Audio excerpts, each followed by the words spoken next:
مثال کھلتی ہے، اللہ والے کہتے ہیں مرنے کے بعد مثال کھلتی ہے۔ اچھا، یہ جو جتنے بھی علماء دین ہیں، علامہ ہیں، جتنے بھی ہیں، اب تک ہم نے سنا ہے شیطان ہے، نفس ہے، شیطان ہے، کوئی بھی ایک ایلا تو بھی دیکھا نہیں؟ دیکھا، پھر کب دیکھیں گے؟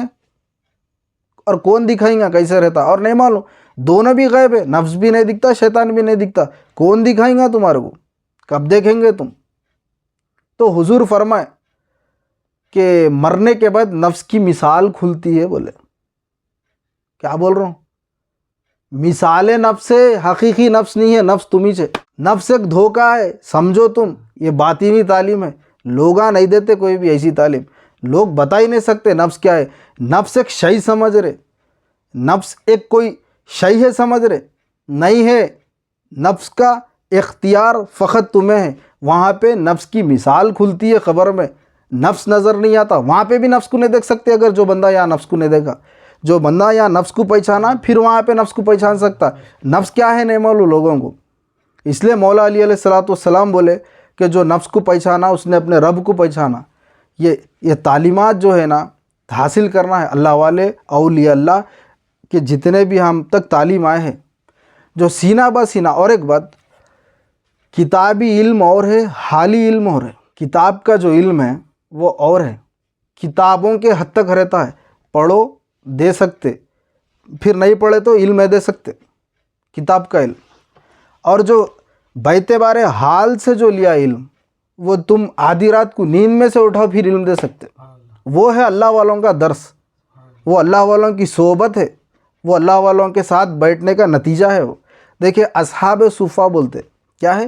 اصحاب، صحابہ، صحابی رسول جتنے صحابی جو ہے نا ایک ہوتے جو ایمان لائے حضور پر۔ صحابی کسے کہتے ہیں؟ جو نبی کریم صلی اللہ علیہ وسلم کو حیات طیبہ میں، جو نبی کریم صلی اللہ علیہ وسلم کو اپنے زندگی میں اپنے ماتھے کی آنکھ سے جس نے دیکھا، دیدار کیا اور مشربہ اسلام ہوا کہ حضور کے ہاتھ پر بیعت کیا، یعنی کہ مسلمان ہوا، اس کو کہتے صحابی۔ یعنی کہ حضور کا دیدار کرے پھر کلمہ پڑھے اور اسی حالت میں وہ وفات کر جائے تو وہ کہلائے صحابی۔ تو حضور نبی کریم صلی اللہ علیہ وسلم کے زمانے میں اصحاب ہوا کرتے تھے، اصحاب صفہ بولتے ان کو۔ صفہ ایک چبوترے کو بولتے، اصحاب صفہ ایک چبوترا تھا، کہاں؟ مدینے میں تھا۔ وہ غریب صحابہ تھے، ٹھیک ہے، کچھ بھی کام نہیں کرنا، فقط حضور کے ارشادات کو حاصل کرنا، حضور کا علم لینا۔ اور پھر کیا کھاتے تھے، کیا پیتے تھے؟ جتنے بھی مدینے کے دوسرے صحابہ رہتے تھے، وہ جو دن میں جو کام کرتے تھے، جو کچھ بھی لا کے وہاں رکھ دیتے تھے، وہی انہوں کھاتے تھے، ان کا کھانا پینا اسی سے چلتا تھا۔ اصحاب صفہ بولتے، وہ تمام اللہ والے، تمام اولیاء کی جماعت ہے اصحاب صفہ، وہاں سے نکلے ہیں۔ اور جو باطنی علم کا جو رخ ہوا ہے، باطنی علم جس کو ملا ہے، ہاں، وہ ان کے ذریعے پھیلا ہوا ہے، انہوں نے وہ اس بات کو پہنچایا۔ اور بھی ولایت کے پہلے ولی مولا علی علیہ السلام ہے، حضرت علی رضی اللہ تعالیٰ عنہ سے سب میں پہلے ولی آپ ہی سے، ٹھیک ہے۔ اس کے بعد تمام شجرا ہے، اور پھر زین العابدین ہے رضی اللہ تعالیٰ عنہ، پھر بعد میں غوث پاک ہے، اور پھر خواجہ غریب النواز حسنی اور حسینی، تمام اللہ والے ہیں۔ لیکن جاتا ہے تو مولا علی تک ہی پہنچتا ہے، پھر وہاں سے رسول اللہ صلی اللہ علیہ وسلم ہی سے۔ اور ایک بات، آج کل دنیا میں جعلی پیراں بہت ہے۔ جعلی پیراں کیا ہے؟ پیر نہیں ہے، وہ منگل ہے۔ کیسا بولے تو ان کو بھی لیے رپس میں، ان کو بھی لیے رپس میں، سب کو لے کے بیعت کرائے۔ اور بیعت کسے کہتے نہیں معلوم، بیعت کیوں ہونا نہیں معلوم، بیعت کس سے ثابت ہے نہیں معلوم۔ اگر پوچھے ان کو آپ یہ بیعت کہاں سے ثابت ہے، تو تم ثابت کرو یہ بیعت کہاں سے ہے، تو وہ جواب نہیں دے سکتے، جبکہ قرآن سے ثابت ہے بیعت کرنا، اور حدیث سے ثابت ہے بیعت کرنا۔ قرآن سے مومنین عورتیں، مومنین بندیاں، ٹھیک ہے نا، جتنے حضور کے صحابیہ ہیں وہ سارے حضور کے پاس آ کے بیعت کرے۔ حدیث سے ہمیں ملتا ہے کہ عبادہ بن صامت رضی اللہ تعالیٰ عنہ حضور کے ہاتھ پر بیعت کرے۔ تو یہ دلائل ہے سارے۔ آج آپ کو کامل پیر کے علاوہ یہ دلائل دینے والا کوئی نہیں ہے۔ پیر کا کیا کام ہے؟ پیر کا، کامل پیر کا کیا کام ہے؟ اچھا، اور ایک بات معلوم ہونا، پیر کسے کہتے؟ نصیحت کرنے والے کو پیر کہتے ہیں۔ مرید کسے کہتے ہیں؟ ارادے کرنے والے کو مرید کہتے ہیں۔ پیر نصیحت کس بات کی کرنا؟ قرآن کی کرنا، حدیث کی کرنا۔ اور مرید نصیحت کو کس سے قبول کرنا؟ قرآن سے قبول کرنا، حدیث سے قبول کرنا۔ تو معلوم کیا ہوا؟ پیر نصیحت کرنے والا اور مرید نصیحت کو قبول کرنے والا، یعنی کہ مرید ارادہ کرتا، پیر نصیحت کرتا، ٹھیک ہے۔ اور بیعت کیا ہے؟ یہ عقد ہے۔ بیعت ایک کانٹریکٹ ہے، جیسا نکاح کرے وہ بھی کانٹریکٹ ہے، بیعت بھی کرے کانٹریکٹ ہے، یعنی کہ اللہ سے گٹھ جوڑ کا رشتہ ہوتا، اس کو بولتے بیعت۔ اللہ بندہ ایک ہوتا ہے، اس کو بولتے بیعت۔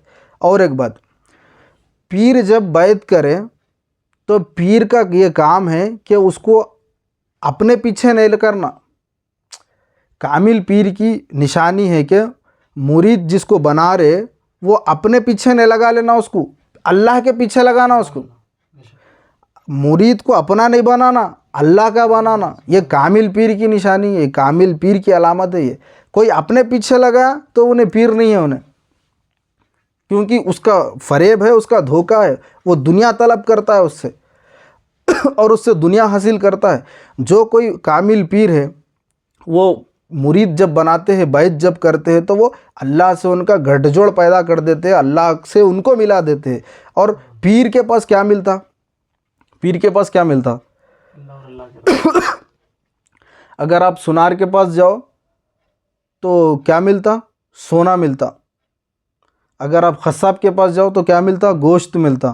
اگر آپ چپل کی دکان کے پاس جاؤ کیا ملتا؟ چپلاں ملتے۔ اور جب پیر کے پاس آئے تو کیا ملتا؟ اللہ ملتا۔ پیر کا کام ہی ہے اللہ کو دینا بس۔ اگر اور ایک بات، جتنے بھی ہم جس کے پاس بھی مرید ہو رہے، جس کے پاس بھی ہم بیعت کر رہے، ہم یہ دیکھنا ہے کہ وہ اللہ کو ہمیں دلاتے ہیں یا نہیں دلاتے، یعنی وہ اللہ سے ہم کو ملاتے ہیں یا نہیں ملاتے، اللہ کے ارشادات ان کے پاس ہے یا نہیں، یہ دیکھنا ہے۔ قرآن اور حدیث کا علم ہے ان کے پاس نہیں ہے، یہ دیکھنا ہے۔ یعنی کہ وہ ان کی بگڑی بنی ہے نہیں، یہ دیکھنا ہے۔ جب ان کی بگڑی نہیں بنی تو انہوں دوسروں کی کیا بگڑی بناتے؟ نہیں، خود سے خالی ہوئے تو پھر اللہ بھرتے۔ جب انہوں میں بول رہے، یعنی کہ ان کا نفس اور پاک نہیں ہوا تو پھر انہوں اللہ کو کیا رکھیں گے اپنے اندر؟ پھر تمہیں کیا اللہ کو دیں گے وہ؟ تو سمجھنے والی بات یہ ہے کہ پیر کی علامت جو ہے، پیر کی نشانی یہ ہے کہ وہ کیا کرتے ہیں؟ اللہ کے بندوں کو اللہ تک جوڑتے ہیں، اللہ سے ملاتے ہیں ان کو۔ تو یہ ہو گیا پیر۔ اور ایک بات، کامل پیر کی پہچان کیا ہے؟ ان کی صحبتوں میں مردہ دل زندہ ہوتے ہیں۔ اور کبھی بھی تم دیکھو پیر کے پاس یا پیر کے پاس بیٹھو تو تمہارا دل زندہ ہوتا ہے، تمہیں کیفیت ملتی ہے رسول اللہ کی رسالت کی، تمہیں حضور کی یاد آتی ہے اور تمہیں اللہ کی یاد آتی ہے۔ اور تم کبھی بھی تصور کرو تمہارے پیر کا تو تمہیں اللہ یاد آتا ہے۔ حضور سے پوچھا گیا ولی کی کیا پہچان ہے؟ حضور بولے جسے دیکھ کر اللہ یاد آ جائے۔ اب غور یہ کرو کہ تمہارے پیر کو دیکھے تو اللہ یاد آ رہا نہیں، پھر ناچنا گانا یاد آ رہا، تم غور کرو تو کیا سیکھا ہے پھر پیر؟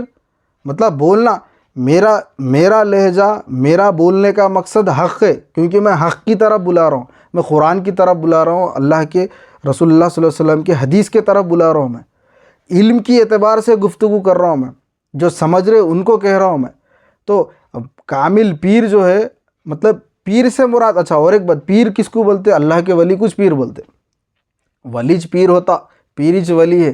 پیر نصیحت کرنے والا کون ہے؟ اللہ کے ولیج ہوتے نا۔ اللہ کے ولی کس کو بولتے؟ اللہ کے ولی اللہ کے دوست کو بولتے، ٹھیک ہے۔ اور ایک بات، ایک آخری بات کرتے اپنی بات کو ختم کرتا ہوں میں۔ آج کل ہم یہ سمجھ رہے ہیں، کیا سمجھ رہے بولے تو اللہ کا ولی بننا بہت مشکل ہے، سمجھ رہے۔ اللہ کا ولی بننا بولے تو جنگل میں چلے آنا، اللہ کا ولی بننا بولے تو پہاڑوں میں چلے آنا، اللہ کا ولی بننا بولے تو درگاہوں میں چلے جانا۔ آج ہم یہ سمجھ رہے، ہر کوئی سمجھتا نا؟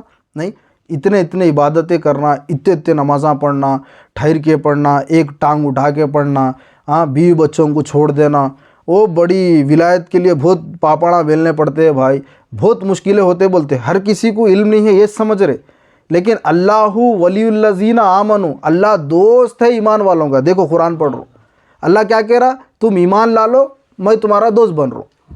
تو دوست ہم کیسے بننا ہے؟ ایمان جب لا لیں گے تو اللہ ہمارا دوست ہے، اگر ہم ایمان نہیں لائے تو ہمارا اللہ دوست نہیں ہے۔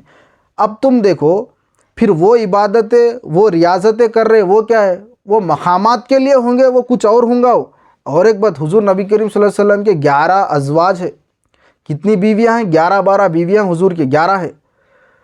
تو 11 بیویوں کو آپ نے کبھی تنہا نہیں چھوڑا، کبھی آپ نے رخصت نہیں کرا، آپ کے ساتھ زندگی رہ کے گزارے۔ حضور سوشل ایکٹیویٹیز میں حضور، معاش میں حضور، فائنانس میں حضور، معاشرے کے جو بھی ہے سارے کچھ حضور اس میں تھے، اور وہ اس میں رہ کے حل کرے اور مواقعات قائم کرے۔ اور ایک بات، آخری بات، کہ حضور نبی کریم صلی اللہ علیہ وسلم کائنات میں کوئی ایسا نہیں کرے، حتیٰ کہ کوئی نبیہ نہیں کرے، کوئی رسولہ نہیں کرے۔ حضور ایک ایسا انجام، ایسا کام کر دیے کائنات میں کوئی نہیں کرے، جس کو بولتے بردرہڈ، مواقعات بولتے۔ ایک مدینہ کے انصار صحابہ، ایک مکہ کے جو آئے ہیں ہجرت کر کے مہاجر صحابہ، دونوں کو بھائی بھائی بنائے، اس کو بردرہڈ بولتے، مواقعات بولتے۔ یعنی کہ کائنات میں کوئی نہیں کرا ایسا، حضور کرے۔ مطلب مدینہ کے جتنے ایمان والے ہیں اور مکہ کے ایمان والوں کو بھائی بھائی بنا کے ان کے پراپرٹیز بھی ان کے ایک دوسروں کو دینے لگے وہ۔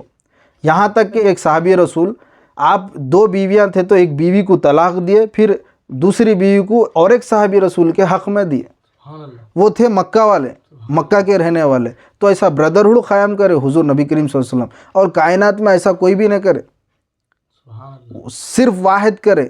حضور صلی اللہ علیہ وسلم کو یاد کرنا، حضور صلی اللہ علیہ وسلم کی پہچان رہنا، آپ کو سمجھنا،